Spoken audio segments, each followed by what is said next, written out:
So the safety of all Americans is the Biden-Harris administration's first priority. As the security situation in Lebanon becomes increasingly volatile, I want to take a moment to talk about the numerous steps the Biden-Harris administration is taking to support Americans who seek to depart or relocate within Lebanon. We are working around the clock to help Americans in Lebanon by providing as many options as possible to depart and offering loans to U.S. citizens who need assistance. Since September 27th, the United States has secured more than 4,000 airplane seats for American citizens, lawful permanent residents, and their family members to depart Lebanon. We have reserved seats for Americans and their family members on daily commercial airlines that continue to fly out of Beirut, and we have organized additional flights for U.S. citizens, lawful permanent residents, and their spouses, children, and parents to depart Lebanon.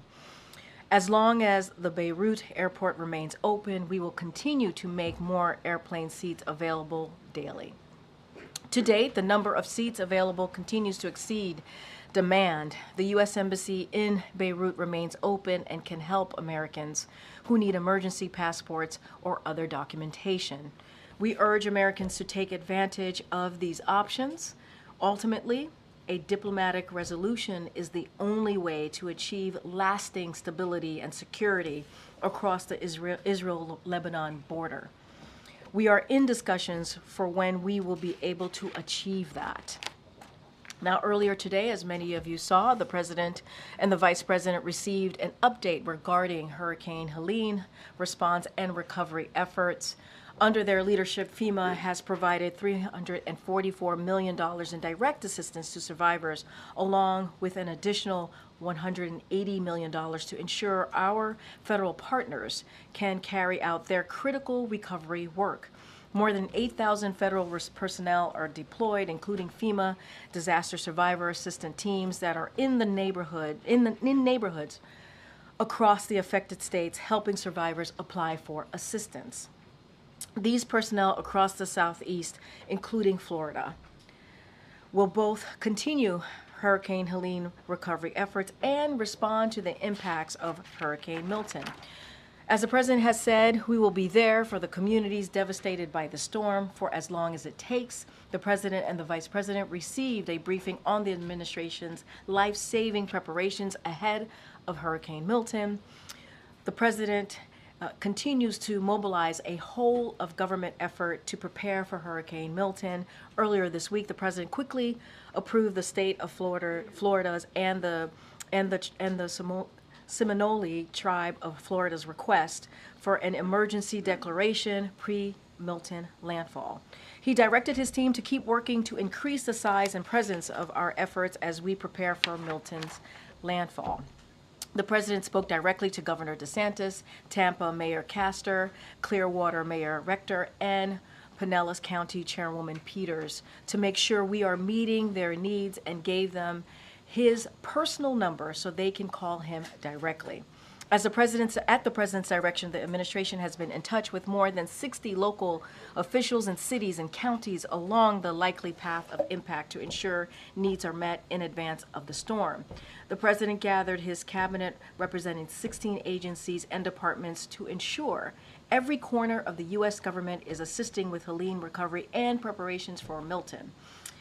And at the President's direction, FEMA Administrator Criswell will travel to Florida tonight to join the personnel on the ground and ensure every Floridian gets the help that they need. FEMA is pre-staging a full slate of response capabilities in Florida and the region, including 8 urban search and rescue teams, 3 U.S. Coast Guard swift water rescue teams, 15.6 million meals, 13.9 million liters of water already pre-positioned, an additional 20 million meals and 40 million liters of water ready to deploy as needed. More than 1,000 staff already in the region. And as the President and the Vice President have said, any attempts to price gouge Americans, whether at the gas pumps, airport, or hotel counter during this storm, are unacceptable. The Justice Department, FTC, and Consumer Financial Protection Bureau put out a statement warning consumers about those looking to take advantage of natural disasters. The administration will also continue to work out and call out misinformation and conspiracy theories around the storm and federal and state responses. This is wrong, dangerous, and it must stop immediately. You heard the president speak to this just moments ago. Everyone, especially those in positions of power, must do everything they can to encourage survivors to register for assistance, not discourage them by allowing these falsehoods to fester. This storm will be catastrophic. It will be catastrophic. We urge everyone to listen to local officials, and if you are told to evacuate, do so. Please do so immediately. If you can't evacuate or need a safe place to shelter, text shelter and your zip code to 43362 to get a list of open shelters near you. With that, I will turn it over to Administrator Criswell, who is joining us virtually. Thank you so much, Administrator. I know you are incredibly busy today, but thank you for your time. And with that, I'm going to just turn it over to you. All right. Thank you very much, Corrine. So good afternoon, everybody. As you just heard from Corrine, I just had an opportunity to brief President Biden and Vice President Harris on our preparatory actions as we prepare for Hurricane Milton to make landfall in Florida. The entire federal family is leaning forward for Milton's response. And right now, I am in North Carolina continuing to lead the response and recovery efforts for the impacts to Helene across many states.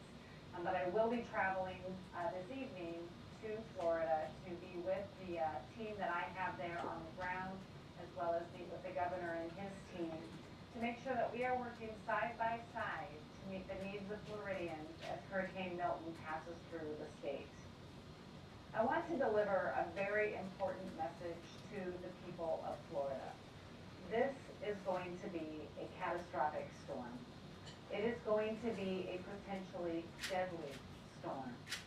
Please listen to your local officials as they will be giving you the best information about what you need to do where you are located.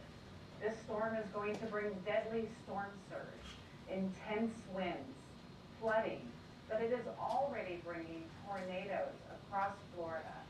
So if you do get an emergency message on your phone right now for a tornado warning, please seek shelter immediately. My heart goes out to all of the Floridians who have been in the path of many storms. They have had impacts from Hurricane Ian, Hurricane Debbie, Hurricane Idalia, and now Hurricane Helene and Hurricane Milton. Floridians, they're no strangers to these storms, but this one, Hurricane Milton, is expected to be catastrophic. And I promise you that FEMA is ready. FEMA and the entire federal family will be there to provide those immediate life-saving activities and begin to stabilize the incident after the storm passes. And again, I will be there on the ground to assess the impacts and prioritize the movement of federal resources to where the state needs them most. Today, tonight, and tomorrow, these are going to be tough as we watch the impacts move across Florida. And again, we're already seeing impacts from this storm with tornadoes and high winds happening in different parts of Florida. The most important thing is your safety. And I need everyone listening to do everything you can to protect yourself and your family as Milton passes. Some of you may still be able to safely evacuate. Others, it may be too late. Again, I need you to listen to your local officials. They will know exactly what you are still able to do. And if you receive, again, a tornado warning on your phone, through a NOAA radio, or from your local officials, there are tornadoes that are happening now. You need to seek shelter immediately. I have also been in contact with Governor DeSantis, Mayor Castor, Mayor Welch, and Mayor Dyer, as well as all the tribal nations in Florida that are in the path of this storm. The President's swift approval of the pre-landfall emergency declaration for Florida, as well as the Seminole Tribe of Florida, allows us to be able to employ the resources that we have staged to immediately begin to save lives and support the response activities. In addition to the thousands of people that I already have on the ground in Florida for Hurricane Helene, as well as the previous storms from previous years, at the President's direction, I sent an additional 1,200 search and rescue personnel, 6 incident management assistance teams, multiple power assessment teams, and dozens of medical facility assessment personnel into the area pre-landfall. We've also staged over 500 ambulances, and the search and rescue teams include high water vehicles and air assets as well as boats to support those life-saving activities in the first hours after the storm passes. As you heard Corrine say, we've also pushed millions of meals and liters of water into Florida to support those immediate needs. And let me be clear, the movement of these resources and these commodities are not taking away from our ongoing response and recovery efforts in North Carolina and the other states that were impacted by Hurricane Helene. We are built for this. We have managed multiple simultaneous catastrophic incidents before, and we are prepared to do this again. And I want the people to hear it from me. FEMA is ready. Our agency is postured to respond to this storm and maintain our current response and recovery efforts for Hurricane Helene impacted states. And we will be providing, and I will be providing regular updates to President Biden and Vice President Harris as this storm passes, so we can make sure that we are getting all of the federal resources that are needed to support their response. And they have directed me, as they always do, to make sure that Floridians continue to get everything they need. I want to be clear. We at FEMA stand ready to both continue our support to Hurricane Helene and respond to the impacts from Hurricane Milton. This is what we do best. We manage complex incidents. We coordinate, we communicate, and we respond. And again, I'll be traveling to Florida later today so I can join my team as well as our state partners that are in the field preparing for the impacts from Hurricane Milton. My leadership team, they are the best of the best. They are trained to work across multiple states and support the impacts that states are going to be feeling.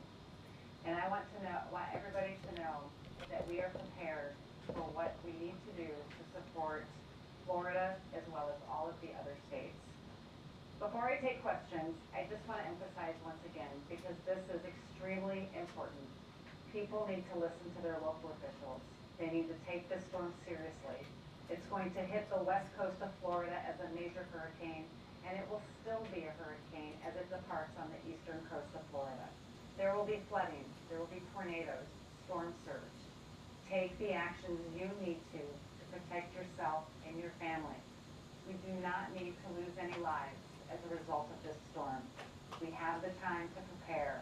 Make sure that you're taking those actions now. And with that, Corrine, I'll take any questions. Thank you so much, Administrator. I just want to remind folks that she can only hear us, can't see us. So I'm going to start calling on folks right now. Go ahead, Omar. Thank you. I appreciate you making this time. Do you have an estimate of the universe of how many people are not heeding the evacuation orders and remain at risk?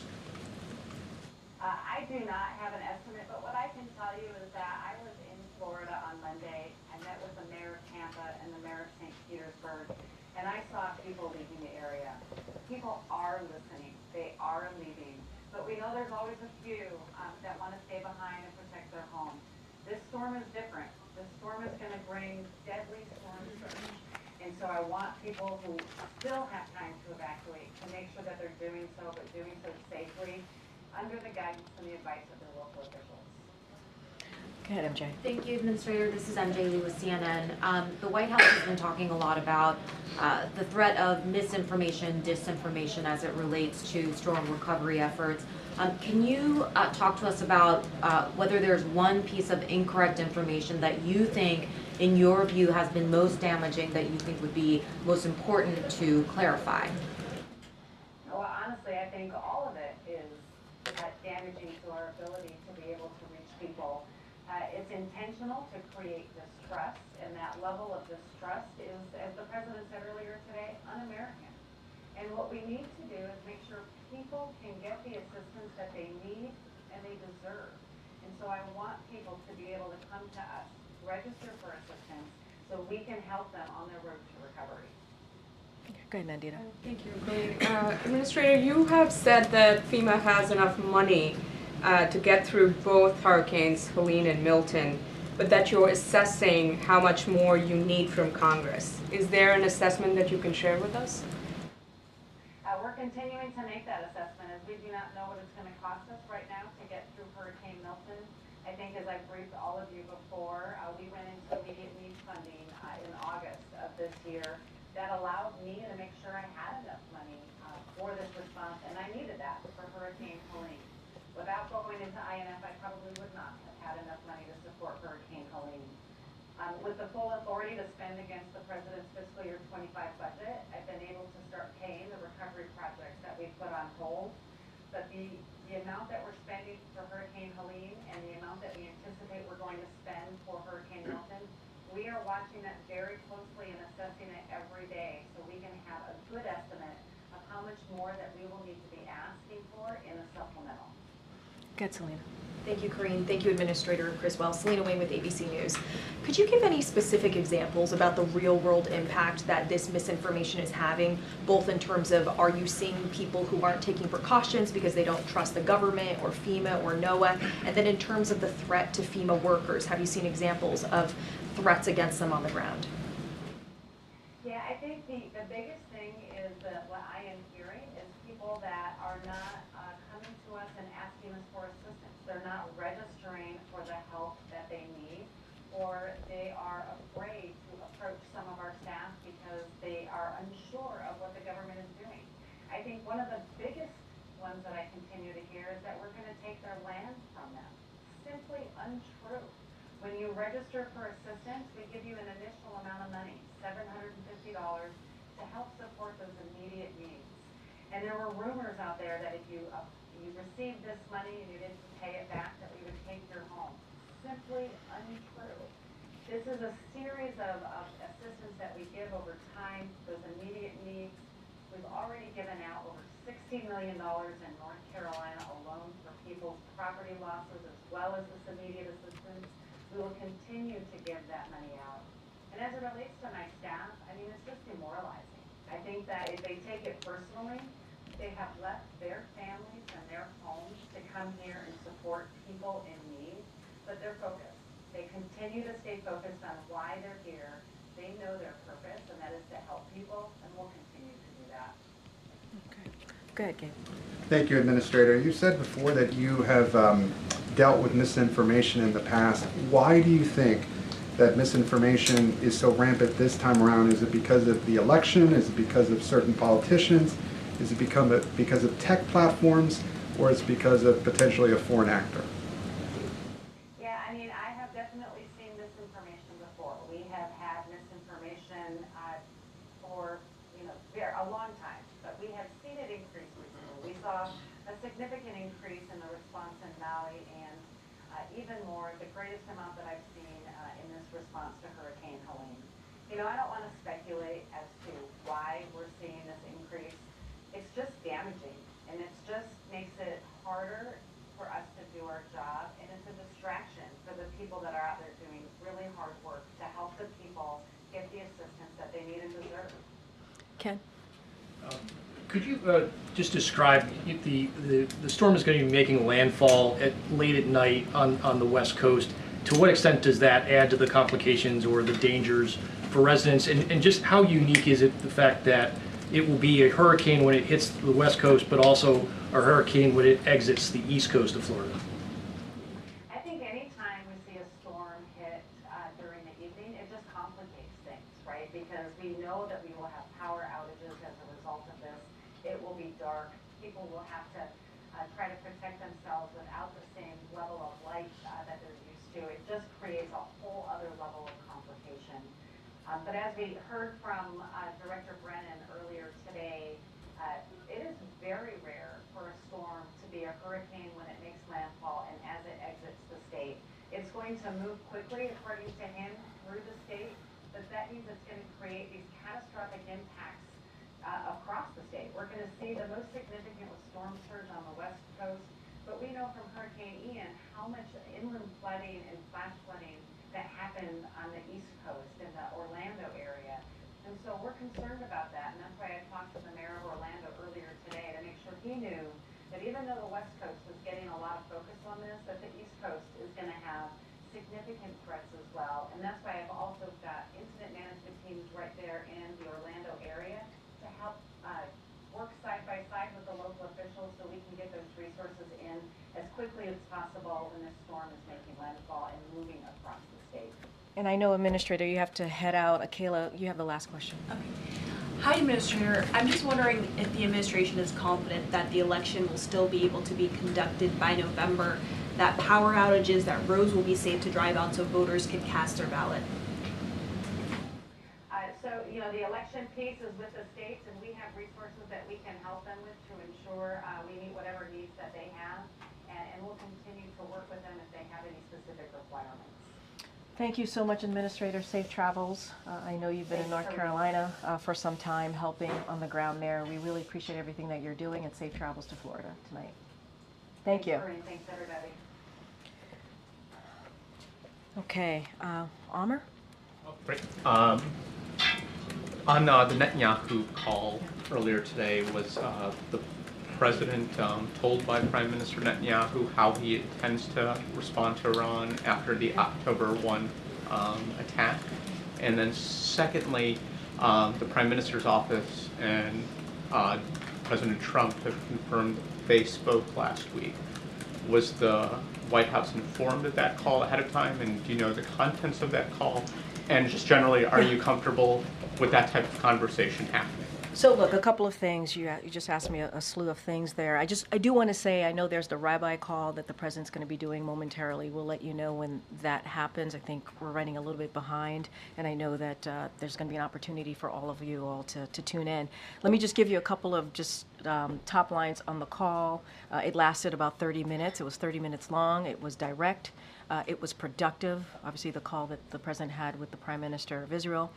They discussed a range of issues, and we are going to have a readout shortly that you all will have to get a better sense of what was discussed on the call, so I'm not going to get ahead of that. I know the team is working through that at this time. So as you all know, the U.S. and the Israeli government have had discussion since last week. Certainly since after the Iran attack. And so those discussions continued with the president and the prime minister. Certainly not going to get into those discussions. There's going to be a readout. Don't have anything else beyond that to share, but I can say that they did have a discussion about that. And it is a continued discussion. It started off with obviously staff level discussion last week, and obviously the two leaders had an opportunity to talk directly. Like I said, it was productive, it was direct, it lasted about 30 minutes. And this is on top of more than a dozen calls that the president and the prime minister have had since October 7th of last year. As it relates to one of your questions there about the book. Look, as you know, there are... About the Trump conversation last week. Oh, Did I ask about the book as well? But, we can come back to the book. We can come back. There's plenty of questions. I'd like to answer that as well. But particularly about Trump's conversation, I think that's more pertinent to today's we'll call. say more about the Trump conversation. So Trump spoke with Netanyahu last week. I see what you're saying. Okay. Yeah, okay. Were you guys aware of it? Look, I don't. That's something for obviously the Trump team to speak to. I can't speak to that about their conversation. I just don't have anything to Well, add I guess beyond it's that. more relevant. Are we having like two different, a former administration and the current administration doing foreign policy at the same look, time? as you know, there's one president at a time. That has been the way that we've done this, right, in this country. And so that is what exists. The current president, the President Biden, had a conversation with the Prime Minister. They've had, as I mentioned, more than a dozen conversations since the past year, since October 7th of 2023.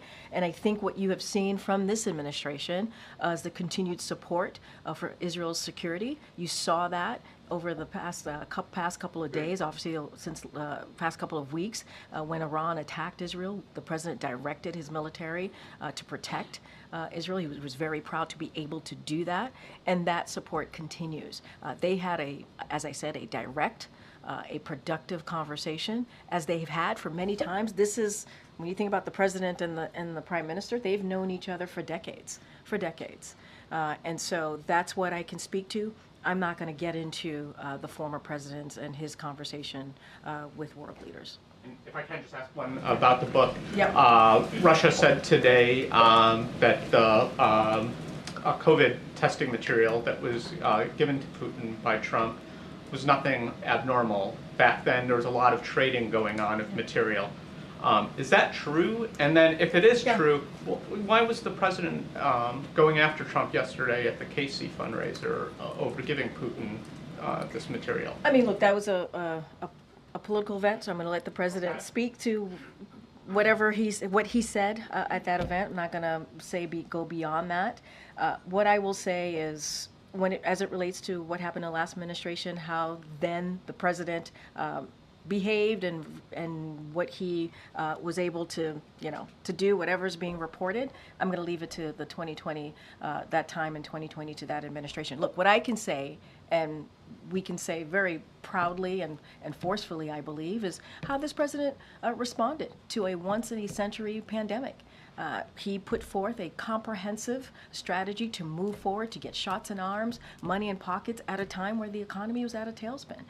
And this is a president that took that very, very seriously, along with a critical partnership that he had with the vice president. And that's why we've seen the economy turn around. That's why we all sitting here today without masks on, because the president actually took this seriously and made sure that we were able to get out of the pandemic. That's what I'm going to speak to. The president said what he wanted to say yesterday, and I'll leave it as that. But I guess, is it just adding to misinformation then? Because that what the last president at that time was doing what it sounds like he thought was the right thing. Everybody needed material at that time. I'm going to let the former president speak for himself and how he behaved and the actions that he's took. That is for him to speak to. What I can speak to is what the president has done over the last 3.5 years. And look, when we came into this administration, we did not have a comprehensive strategy to deal with COVID. That did not happen. I mean, you had a former president who was telling people to inject bleach. And you have this president and this vice president who took it very seriously and put forth a comprehensive strategy to deal with a once-in-a-century pandemic. And the economy is now, just looking at the data, the economy has turned around. We're leading with the economy worldly, globally, and we are in a different place. We are in a different place. And that is because of the leadership of this president. We all saw, some of you were in this room when the former president would come to the podium to talk about the pandemic and the lies that was spewing and what was happening. And this president took it seriously. That's what I can say. Go ahead, Gabe. Thanks, Doreen. Regarding the Woodward book and Prime Minister Netanyahu, you said that, and you have referenced the dozen calls the president has had with the Prime Minister since the start of the war. As it was brought up last time, he hadn't had one before before August 21st. In the book, Woodward reports that the president used an expletive when referring to Netanyahu and calling him a bad guy and other disparaging remarks. What's the White House response to that? So I'll say first that, look, there's going to be many books that are written about this administration, and many administration, it's a typical thing to occur. Nothing atypical about that. I'm not going to weigh in on particulars in each one of those books. What I can say to that question that you asked me, I cannot confirm. That is not something that I can confirm from here. But does it speak to the relationship of President Biden and And this is what I've said moments ago, Gabe, which is this president and the prime minister have known each other for decades. And their conversations, their relationship have always been honest and direct. And this 30-minute conversation that they had today was also direct and very productive. And, you have heard the president say he doesn't agree with everything, and they have disagreements. But because they have had this decades-long relationship, they're able to be honest with each other. I think what matters here is that this administration, this president's commitment to Israel's security is ironclad, and that will certainly continue to be the case. And quickly on another topic, on the reporting in that book that that former President Trump spoke with Vladimir Putin at least 7 times since leaving office. Is that appropriate? So look, we're not aware of those calls. I certainly can't confirm any of those calls from here. But if it is indeed true, are we concerned? Do we have serious concerns? Yes. If it is true. Again, I cannot confirm any of those calls. Let's not forget, it is concerning, especially when we know the former president was lobbying against more aid for Ukraine to defend themselves against Russia's aggression. So if true, it is concerning, but again, I want to be really clear, I cannot confirm any of these calls. But how is it possible that the intelligence community wouldn't know that a former cannot- president spoke with Putin? I hear you, I just cannot confirm those And calls the president happened. has not been briefed on I this? cannot confirm any of these calls were true. Okay. Thanks, Corinne. Given that the president canceled his foreign trip, he would have left, I think, tomorrow morning for Germany and Angola. Can you give us just a sense of what the next few days will look like as he is monitoring Milton? Yeah. Will he be here the whole time probably? Is it possible he'll go to Delaware over the weekend? Are you guys talking about a possible trip to Florida at some Yeah. point already? So as you saw this morning, the president's going to continue to get hurricane briefings, not just on Milton and how we're preparing and what's happening. Obviously, we're all certainly very much focused. He's going to be laser focused on that, as well as the vice president. And so he'll continue to be updated, continue to get those briefings. I don't have any travel to read out to you at this time, whether it is to the impacted areas or outside of that. What I can say is the president is going to continue to be laser focused on the storms and what's happening, the preparations, how we are still certainly responding to the immediate needs of folks who have been impacted by Hurricane Helene as well. That is also very much in front of us and what we're trying to do and get done there. But that's going to be his focus. You'll continue to hear more from the president. I can guarantee you that over the next couple of days. But what we want to share very, very clearly with Floridians out there, it is important to evacuate. It's important to take this storm very, very seriously. It will be catastrophic. You heard from the FEMA administrator. She is headed down to Florida to be there with her team to assist on the ground as we are pre-positioning and preparing for the storm. And just back to the phone call with Prime Minister Netanyahu. Did the president at any point in this phone call, you said that it was constructive, urge the prime minister to not take certain actions as they relate to either the situation in Lebanon or potential retaliatory strikes against Iran? So look, I'm going to say what I said moments ago. This was a continued discussion on the leaders level. As you know, the staff level has been talking since last week, and it is certainly to continue to speak to the response on Iran's attack and a long list of other conversations and issues that they wanted to discuss between the two leaders. I don't have anything else to speak to or to say. There's going to be a readout shortly that will have a little bit more detail of that conversation. I'm just not going to get into specifics from here. Would it be safe to say that the president now has a clear understanding of and a clear picture of what Israel's plans are for retaliating against What I can Iran? tell you is they had a discussion. They continued their discussion on a response to Iran's attack. A discussion last week, a discussion that certainly started at the staff level, and now the two leaders were able to have a productive, a straightforward, honest conversation, as they tend to do. I don't have anything beyond that. Thanks, Corinne. So Vice President Harris was also on that call between President Biden and Netanyahu. Can you just explain the role she played in that call? Did she just listen in? Did she weigh in on the issues as well? I would refer you to her team to speak And to that. just going back to the contents of the call, I know there's a readout coming out soon, but can you just describe the tone of that call in terms of was the president continuing to push back on issues that were being presented to him from Netanyahu? It was direct and it was productive. That's what I'll share. And can we say at this point if Israel has made a decision on how they want to respond? They continue to have a discussion on Israel's response to the attack, to Iran's attack last week. I'm not going to go into specifics or details. There's going to be a readout shortly. Okay, Michael. Thanks, Corinne. Going back to your warnings against price gouging during the hurricanes, I'm just wondering, does the administration have any reports that that's actually happening, or was this just intended to be a preemptory strike to keep it from happening? Well, I think certainly a preemptive attempt to keep it from happening. We're keeping a close eye on prices at the pump, at the airport, obviously, and also these hotel counters to just make sure that it doesn't happen. We tend to see this type of behavior during this time, and we want to be very, very clear. It is not okay.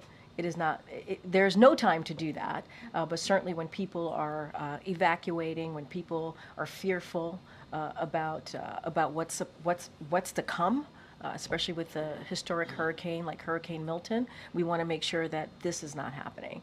And that's why the Department of Transportation is on top of it. You have DOJ, FTC, Consumer Financial Protection Bureau, and so they're going to certainly take actions here.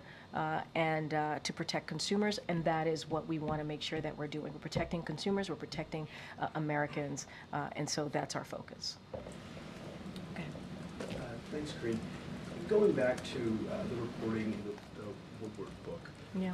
If former President Trump has been speaking to President Putin, he's also had calls and meetings with other foreign leaders, both since he left office and since he announced his latest campaign for the presidency. Is the administration at all concerned that he appears to be running a shadow foreign policy while campaigning for president against the incumbent administration? And so look, I'm going to give you the same answer that I give to Amr here, which is, as we know, it's one president at a time. That is how we do our business here in this country, as you know very, very clearly. Look, and I said, if there was we cannot confirm this, if there was a call with President Putin, if that is indeed true, yeah, there are concerns, especially when you had the former president lobbying against Ukraine aid. Yeah, but I cannot confirm that. I cannot confirm those calls. What about his meetings with foreign leaders such as Viktor Orban, who has opposed aid to Ukraine as well? Look, I'm going to let the former president speak to his calls with world leaders. I'm not going to dive into that, but what I will say is that this president is focused at what's at hand, right? He had a conversation with the prime minister, 30 minutes, as I stated, half an hour. It was direct. It was very much honest. It was to show that, we're going to continue to have those discussions with Israel on how they're going to respond after Iran's attack last week. You saw what this administration, what this president directed his military to do, and our commitment to Israel's security continues to be ironclad. That is what I can speak to, and that is what we're focused on. And as you know, we have a Hurricane Milton that's coming, and you heard from the president. So he has a lot to focus on, and as a leader, that's what he's going to do. One more on the same topic. Sure. Traditionally, when former presidents do interface with foreign leaders, there is a process by which they can liaise with the incumbent administration to be possibly briefed on any policy concerns and possibly provide a readout of those conversations afterwards. Has former President Trump availed himself of any resources that might be available to him? I don't have anything to speak to on that particular question, but I understand your question. I just don't have anything for you at this time. Okay. Thanks, Karin. One more try on the BB call. Sorry. Sure. Did the president during this conversation address the latest comments Prime Minister Netanyahu made, saying that Lebanon could experience the same level of destruction as Gaza if they don't free themselves from Hezbollah? So look, as I stated, they had a productive and honest conversation, but what I will say very clearly about that particular question is we cannot and will not see Lebanon turn into Gaza, into another Gaza. That is not what we want to see.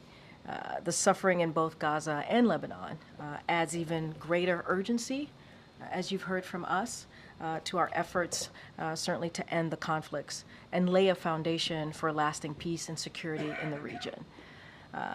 For over a year, if you think about what has occurred for over a year, you've seen Hezbollah has attacked Israel and rejected all off-ramps to this conflict. That's what you've seen. The suffering we are seeing in Lebanon could have been avoided if Hezbollah would have stopped its rockets attacks on Israel. So, look, I'm going to just reiterate what our position is when it comes to Lebanon. We are working our way back towards a ceasefire process that's going to create a space to negotiate on a diplomatic resolution that only ends the fighting. That's what we're going to continue to do, and allow civilians from both sides of the blue line to return home. And we want to see that be done safely and certainly with security as well. And so that's what our focus is going to be on. Go ahead. Thank you, Corinne. I've got a. I keep trying to call her. Let me let her go. Go ahead. Go ahead. Thank you. So more on the Middle East. Yeah. At this point, does the White House understand that Israel is planning to attack energy facilities in Iran? So we've spoken to that, and look, I'm not going to get into hypotheticals. I'm not going to get into that from here. That has been asked of the president. That has been asked of us last week. What I can say is that we've had discussions, we're continuing discussions with Israel on their response to Iran's attack last week. I'm not going to dive into it. I'm not going to get into it from here. And so you saw that happening on the staff level, and now what you saw today was that happening on the leaders level. I'm not going to get into hypotheticals or speculations from here. And how would you describe right now the relationship between the president and Netanyahu? I mean, look, they've known each other for decades. They've known each other for decades. And because of that, they're able to have that frank conversation. Because of that, the president's able to be honest, and they're both able to be honest to each other.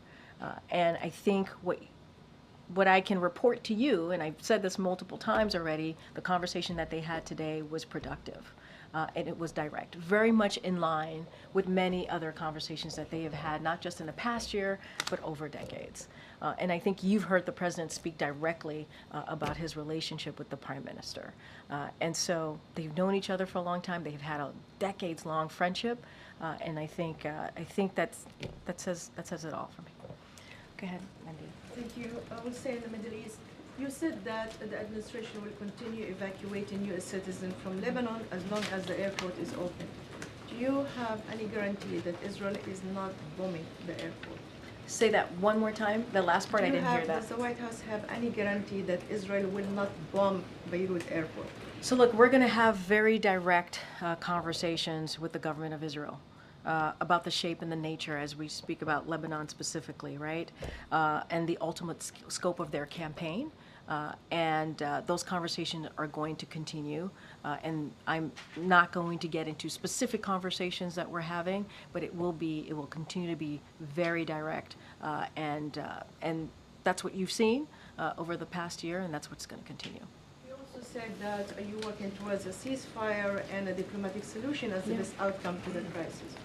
So how exactly will this materialize, considering that Israel has rejected a ceasefire, a diplomatic solution, and Hezbollah leaders are being killed one after the other? So who are you talking to when you talk about ceasefire? Look, we want to see, as the president has said, we want to reach a ceasefire deal. That's what we want to see.